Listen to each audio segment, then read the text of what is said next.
Hi everyone, welcome to my channel. Today I want to talk about my first altar slash witch supply storage.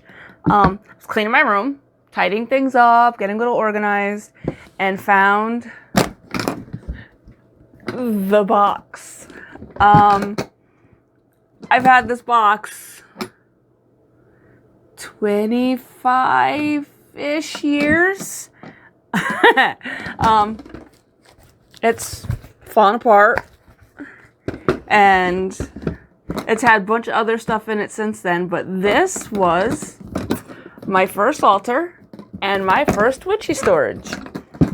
Everything I had for witchcraft fit in this box. And when I say everything, I mean books included. It all fit in this box. Where I was living when I got this box, I had absolutely no privacy. My boyfriend at the time, his mother was a nosy biddy, and that's who we lived with. And she would go through your stuff when you weren't home like it was nobody's business. And she knew I was a witch. Everybody have always known I was a witch. None of them were ever surprised. And I didn't keep my stuff out because she would, if I had anything out, she would ask me to put it away because the priest was forever coming to the house to bless the house. So I would put everything away. And finally I learned just to keep it all put away. But if I needed to cast a spell, or wanted to cast a spell, however you want, I would grab my box.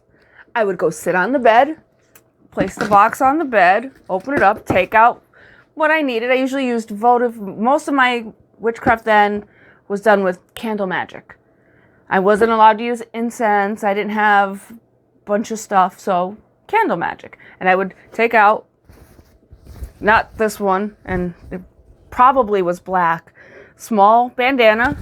I would take out the candles, the candle holder, oil that I was going to use. I had a special little pad of paper for writing my spells and a special pen. I would put the lid on the box. I would put the cloth on the box, and the box would be sitting on the bed. I would set up my candle, write out my petition, put the petition under the candle, on the box, on the bed. I'm going to say that again. I put the candle on the box, and the box was on the bed. Open flame on a bed, probably not the best idea. And then I would sit there with the candle lit, my petition underneath, and I would focus on what it was I was doing for a little while. Then I would take the candle off of the box and go put it on my vanity to try to let it burn out, or let it burn for as long as I could before I would have to put it out. And then I would take all the stuff, put it all back nice and tidy inside the box, put the lid back on the box, and put the box down on the floor by the closet. In hindsight, probably should have sat on the floor with the box, with the candle on the box, and maybe not on the highly movable bed. God, I didn't set anything on fire. But that was a long time ago. You live and learn. And I remember the first time something wouldn't fit in this box. And I had to try to rearrange and get it all put in just right, like Tetris, to get this one other item to fit in. Then I got an old video game stand. I'm going to age myself here. It was for an Atari 2600. Yeah, I know. And that went against the wall next to the closet. And I would set things up there, do what I wanted to do. And then I would still put everything back in the box, and I would put the box inside the cubby of the stand. I still didn't leave a lot of stuff out. It wouldn't have mattered. I know she had already gone through and everything anyway. But that's also why I never kept a journal, grimoire, book of shadows, because I knew it would get read. There was literally no privacy. Then I moved out, and everything was still boxed, and I would either clear off a spot on my vanity or my dresser, cast my spell, put my stuff away. And I can't remember for sure what I had between the video game stand and this altar here, because I've had this about 21 years. I think it might have been like a small 3-shelf bookcase tucked in the corner of my bedroom that I used, but I'm not 100% sure. But I've learned that the more space you give me to put stuff, clearly, the more stuff I'm going to accumulate. But some of my best spells were done out of this box. So if you're just starting out and or you're still in the closet and you can't have your stuff out, get yourself a box. Especially if you have privacy and you can tuck the box away in a closet or under a bed, because you're not going to need much more than that. I still don't use much more, I think, than what would fit in this box. I had 4 or 5 books, a little pad of paper, that special paper that I used for my spell writing.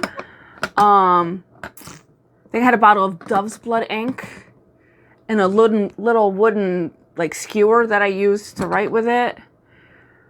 3 or 4 crystals, 3 or 4 herbs. I had incense, but when I first started using the box, I wasn't allowed to burn incense. You weren't allowed to do anything that smelled like anything in this house.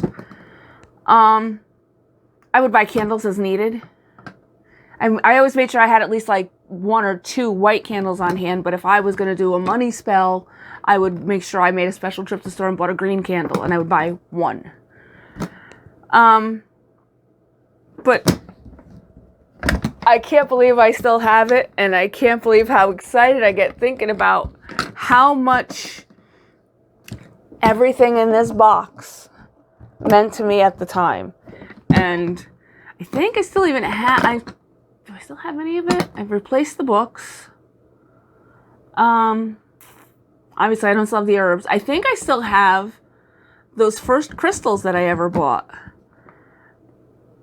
And I have the box. Yeah. So let me know down below, what was your first altar? Are you out of the broom closet and you can have your stuff out and on display, or are you in the broom closet and you have to keep stuff tucked away? Both ways work. Both ways are effective. And all you really need is just a little box. Hope you liked this video. If you did, please click like. If you're not already subscribed, click subscribe. I have a lot of exciting stuff coming up soon, and I will see you in the next video. Thank you. Cheers. Bye. Well, it's just iced tea because I got to go fold Mount Laundry after this. But I'll see you in the next one. Bye.